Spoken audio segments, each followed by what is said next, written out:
آج یہ پہلے کر لیں، لاہور میں وہ لے لیں ان سے۔ اچھا میڈم یہ بتائیے گا کہ علی امین گنڈ پور صاحب کہتے ہیں جی کہ پرتشدد احتجاج ہوگا، ہتھیار لائیں گے ساتھ، آپ کہتے ہیں پرامن ہوگا احتجاج، تو کیا اس کے اوپر عمران خان سے؟ ہم نے تو کہا تھا کہ عمران خان بڑا واضح طور پہ کہہ چکے اسلام آباد میں نہیں لاؤں گا لوگوں کو، کیونکہ یہاں پہ سنائپر رائفل سے گولیاں چلاتے ہیں، میں اپنے لوگوں کو نہیں مرواؤں گا، یہ انہوں نے خاص کہہ کر بھیجا تھا، اور اسلام آباد تو آنا نہیں۔ اور ہم نے علی امین گنڈا پور سے بھی پوچھا تھا، انہوں نے یہی آگے سے کہا کر دیکھیں ہم لوگ یہاں آتے ہیں، ہمارے اوپر یہ گولیاں چلاتے ہیں، تو اگر ہم اپنے ڈیفینس پہ آئندہ کوئی بندوقیں لائیں گے، یہ ان کا موقف ہے، ان سے پوچھ لیں۔ نہیں تو اس سے مشکلات میں اضافہ نہیں ہوتا کہ جیسے ہی عمران خان صاحب کوئی پرامن تحریک کی کال دیتے ہیں؟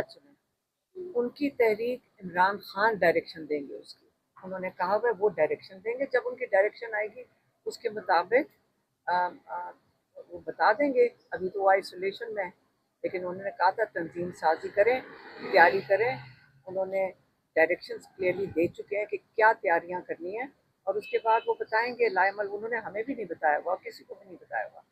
وہ عمران خان بتائیں گے، اس کے مطابق یہ پھر۔ جی میڈم عمران خان صاحب نے تو عمر ایوب صاحب کو نامزد کیا ہے کہ اس کو وہ دیکھیں گے، جبکہ عمر ایوب صاحب اس معاملے میں بالکل خاموش ہیں۔ علی امین صاحب جو ہے وہ آپ کی تحریک کو ہم یہ سمجھتے ہیں کہ اس سے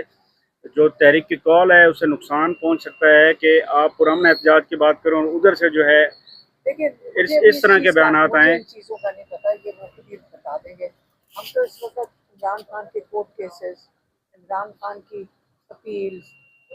انہی کو سنبھال لیں، ہمارے پاس ابھی اتنا ہی ٹائم ہے، لیکن جب ہمیں کھڑا ہونا پڑے گا ہم اپنی بات کر سکتے ہیں، کہ ہمیں اگر بیٹھنا پڑے گا، اگر ہمیں احتجاج، اگر ہمیں انصاف نہیں مل رہا کسی کورٹ سے، وہ جو واجب جنانی ہے، میں تو سب سے پہلے یہ کہوں گی سارے لائرس کو، میں پھر سے ریپیٹ کروں گی کہ دیکھیں ہم 2007 میں سارے آپ کے ساتھ شامل ہوئے تھے، ٹھیک ہے، آپ لوگ رول آف لا کے لیے کھڑے ہوئے تھے،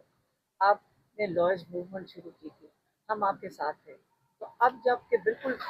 رول آف لا کو قتل اور دفن کیا جا رہا ہے، اس وقت آپ لوگ کیوں نہیں کھڑے ہو رہے ہیں؟